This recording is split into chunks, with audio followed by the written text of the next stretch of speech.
Have you ever wondered what games you should keep or you should lose? Find out here at Purge Reviews.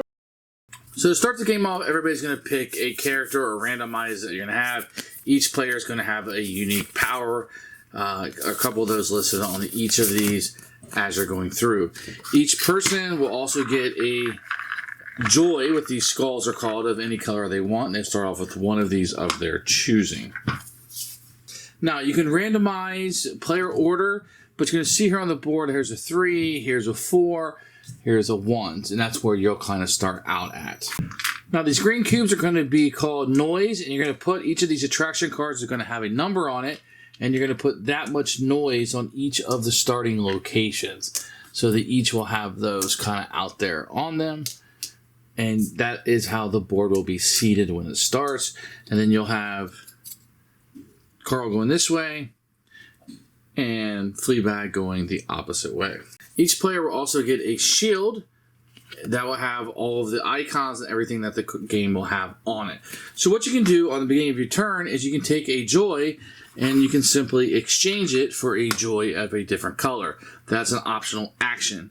In lieu of that, if you're at this location, so my character is right here, if I had 2 blue skulls, 2 blue joys, I could trade them in and gain this card, which will give me 8 victory points. And that's going to be the main way that you're going to score in the game. So the optional thing I can do is either exchange one of my joys for a different color or turn them in at the location that I'm at to take this card and score it. Each of these locations are going to have 2 cards here with the lower victory point on top. If they are tied, then you just kind of randomize what you want to put there. So when the first one is purchased, then the second one would be available. Then what you can be able to do is you can move to the left or the right or all the way straight across. Now, if somebody is at a location, you can't go there, so now this one will become available, or the one next to it, or the one across. You can never go into the location that this gentleman would be at either. So if I wanted to go here, that would be a legal move. Then I would gain a blue one, and a gray just means one of any color, and I would grab those from the supply, and now I would have those that were there. Then I would do whatever action that's stated here. This one says move up to 2 noise from one location to another, so maybe I'd move them over here, trying to get him to go there. Then at the end of my turn, I would, however much noise is listed on there, I would add that to the card. Then I'm going to take the bag and grab a coin out and do whatever the coin says. You'll see on the back here, it'll tell you can either move Mr. Carl, Fleabag, discard a souvenir, turning the opposite direction, add a joy, discard a noise, add a noise, or take one from the supply.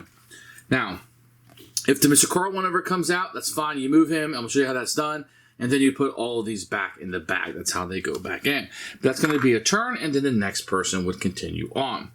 Now, if Fleabag is out of our location and you go there, he would prevent you from performing the action. So if he was here and I would have went here, that's fine, but you would not be able to perform the action that's there. So that's what he's going to do, is prevent you from doing that action. Now, this gentleman is going to move throughout the game. And when he moves to your location, you're going to come off of the board and go behind your screen. On your next turn, you can go to any location that's not occupied. He is also going to go to the place with the most noise, whichever has the most things. So in this case, he would have went here because this has 4, and I would have taken my opponent off of the board, which means on their next turn, they cannot purchase the card perhaps they were planning to purchase. All the noise would come off. If there's any skulls on there, they would also come off. This would go into the discard pile, and a new attraction would come out onto the board. The game is going to end when there's only cards at one location, or there are no more skulls that you can take. At that point, you count up who has victory points here. Whoever has the most of each of the 3 colors will gain 1 victory point, and every 3 skulls you have left over will give you 2 victory points. Whoever has the most is the winner of the game. So, once again, you're going to be either exchanging them or cashing them in for the souvenirs. Move to a location, gain the skulls that are listed there, activate the location, add the noise, and then you would draw something from the bag and let a random event occur.